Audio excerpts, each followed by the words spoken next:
আসসালামু আলাইকুম, welcome to সীমাস delicious cooking. আবারও চলে এলাম খুবই মজাদার মুখরোচক একটি রেসিপি নিয়ে। আমার আজকের রেসিপি কাঁঠালের বীজের চানাচুর। এই রেসিপিটা আমি আমার আম্মুর কাছ থেকে শিখেছি। আমার আম্মু ছোটোবেলায় এটা আমাদের তৈরি করে খাওয়াতেন, খেতে ভীষণ মজাদার। যদি আমার মতো আপনারাও এইভাবে বাসায় তৈরি করে খেতে পারেন তাহলে বুঝতে পারবেন কতটা মজাদার আর মুখরোচক এই চানাচুরটা। তৈরি করাও ভীষণ সহজ। আশা করছি আমার আজকের রেসিপিটা আপনাদের ভীষণ ভালো লাগবে। আর ভালো লাগলে আমার ভিডিওটিতে একটি লাইক দিবেন, কমেন্টস করে জানাবেন, আর ফ্রেন্ডস অ্যান্ড ফ্যামিলির সাথে ভিডিওটি শেয়ার করতে পারেন। আর যারা একেবারেই নতুন আমার চ্যানেলের ভিডিওটি প্রথমবারের মতো দেখছেন, তারা যদি এই রকম মজার মজার রেসিপি দেখতে চান তাহলে অবশ্যই আমার চ্যানেলটা সাবস্ক্রাইব করে রাখবেন আর পাশে থাকা ছোট্ট বেল বাটনটি প্রেস করে রাখবেন, যাতে করে আমি নতুন কোনো ভিডিও আপলোড দিলে আপনাদের নোটিফিকেশনে সেটা সাথে সাথে পৌঁছে যায়। কাঁঠালের বিচির চানাচুর তৈরি করার জন্য এখানে আমি 250 গ্রামের মতো কাঁঠালের বিচি একেবারেই ঝুরি ঝুরি কুচি কুচি করে কেটে নিয়েছি। এটা যতটা কুচি কুচি করা যাবে চানাচুরটা খেতে ততটাই মুখরোচক এবং ভালো লাগবে। আমি যতটুকু সম্ভব কুচি কুচি করে নিয়েছি। আর এই চানাচুরটা তৈরি করতে আমি এর সাথে ব্যবহার করছি 1 কাপ পেঁয়াজ কুচি, ছোট 2টি রসুন কুচি, 8 থেকে 10টির মতো কাঁচামরিচ, আর 1 চামচ জিরা, আর লাগবে তেল, হলুদ, লবণ। এগুলো আমি ভিডিওটাতে দেখিয়ে দিব। প্রথমে চুলায় হাই হিটে আমি প্যানটাকে ভালো মতো গরম করে নিয়েছি।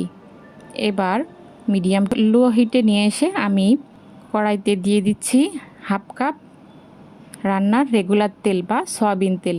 এই চানাচুরটা ভাজতে তেলটা একটু বেশি দিতে হবে, তবে ভাজা হয়ে গেলে তেলটা কিন্তু থেকে যাবে।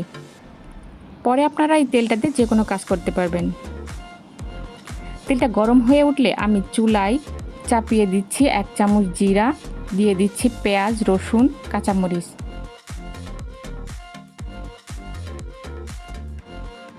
সাথে অ্যাড করে দিচ্ছি পরিমাণ মতো লবণ আর 1/2 চামচ হলুদের গুঁড়া।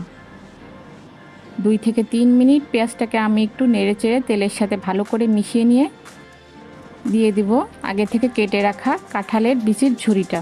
এবার এটাকে আমি খুব ভালো মতো 5 থেকে 6 মিনিট ভাজতে থাকবো। যখন ভাজতে ভাজতে একটু ব্রাউন কালার হয়ে আসবে তখন আমি প্যানের ঢাকনাটা লাগিয়ে দেব। এতে করে হবে কি, কাঁঠালের বিচির চানাচুরটা পুরোপুরি সিদ্ধ হয়ে যাবে।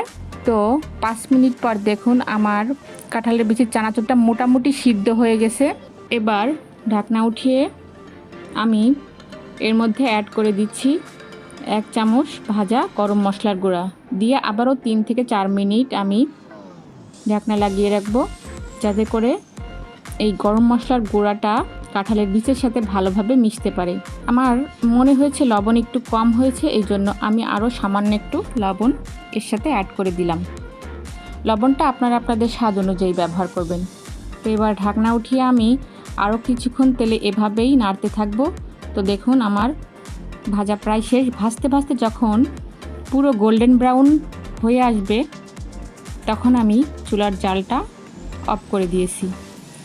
এবার এটাকে আমি একটা স্ট্রেনারের সাহায্যে একটা প্লেটে উঠিয়ে নিচ্ছি এবং প্লেটের উপর একটা কিচেন টিস্যু রেখেছি, যাতে করে অতিরিক্ত তেল কিচেন টিস্যু অ্যাবজর্ব করে নেয়।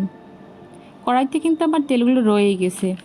এই যে দেখুন, খুব সহজেই তৈরি হয়ে গেল আমার মুচমুচে মুখরোচক কাঁঠালের বিচির চানাচুর। আমি আপনাদের একটু চানাচুরটা ভেঙে দেখিয়ে দিচ্ছি। এবার আমি টিস্যু থেকে উঠিয়ে অন্য একটি প্লেটে আপনাদের সার্ভ করে দেখিয়ে দিচ্ছি। দেখুন কত সহজে, আর মাত্র 15 মিনিটে তৈরি হয়ে গেল আমার মুচমুচে মুখরোচক মজাদার কাঁঠালের বিচির চানাচুর। খেতে কিন্তু ভীষণ মজার। আপনারা একবার হলেও এটা বাসায় ট্রাই করবেন আর বানিয়ে আপনার প্রিয়জনদের খাওয়াবেন, দেখবেন সবাই খুবই পছন্দ করবে। তো আমার আজকের রেসিপিটা এই পর্যন্তই। সবাই ভালো থাকবেন, সুস্থ থাকবেন। দেখাবে পরবর্তী কোনো ভিডিওতে, দেখাবে নতুন কোনো রেসিপি। ততক্ষণ পর্যন্ত আল্লাহ হাফেজ।